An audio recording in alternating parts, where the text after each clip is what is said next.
Hey Team FXG, hope everybody had a great weekend, long weekend.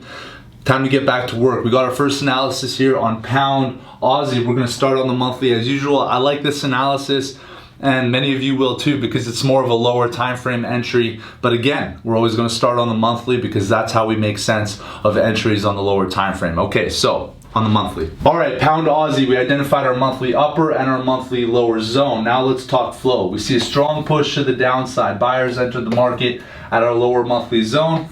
We see exhaustion. We see sell pressure enter the market as expected at our monthly upper zone. So what's after a push and exhaustion? That's right, a potential higher time frame continuational push to the downside. But again, this is on the monthly, so we got to take it down to the weekly for a closer look. All right, onto the weekly. We identified our weekly mid-range zone, and here's that monthly exhaustion that we see on the higher time frame. All right, so what do we know? As expected, sellers are protecting this monthly upper zone to the upside. Buyers are going to have a hard time breaking to the upside. We know that price is in a monthly exhaustion, meaning that the higher probability play, highest probability move on the higher time frame is a continuational push to the downside. But remember, we're still on the weekly, so there may be opportunities to the upside on the lower time frame if it's a high probability play. Let's take it down to the daily for a closer look. All right, we're now on the weekly time frame. We identified our weekly mid-range zone. We also identified our weekly uptrend. We know that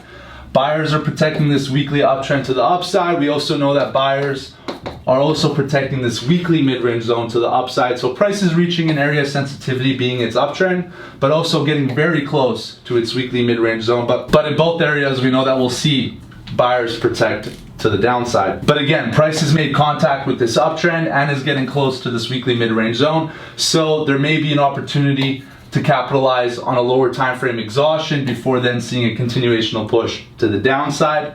Let's take it to the daily for a closer look. All right, onto the daily. We identified our daily mid-range zone. Here's this higher time frame uptrend that price is respecting, and also we identified a daily downtrend with lower highs. So if price does happen to come in contact with this daily downtrend, we will see sell orders enter the market to protect the upside. Okay, so now I want to talk flow, and here's a great example of a push and exhaustion cycle. So off our monthly upper zone, we see a push down to our daily mid-range zone. We see buyers enter the market, exhaustion. Continuational push to the downside. This is a push because it broke below area of sensitivity. What's after a push? That's right, potential exhaustion, where then price will see re-entry of sell pressure before then a continuational push to the downside. So we may have an opportunity to capitalize on another exhaustion to the upside before then looking for a short to the downside. Let's take it down to the 4H. Okay, so we have a high probability entry to the upside on the lower time frame in the event price is able to beat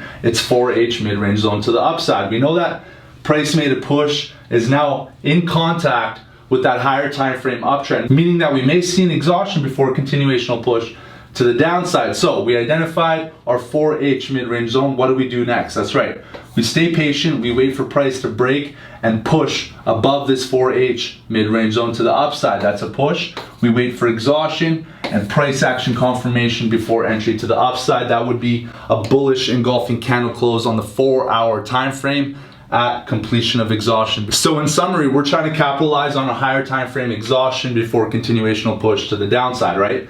Push, exhaustion, push. We're now reaching another area of buy sensitivity, meaning we're gonna try to capitalize on another exhaustion, and then we're gonna look short at our daily mid-range zone for continuational push to the downside. So what would make this long invalid? Very simple. If price fails to break this 4H mid-range zone to the upside, this trade becomes invalid because we know that there's not enough buy pressure for that higher time frame exhaustion. All right, team, that's it for pound Aussie.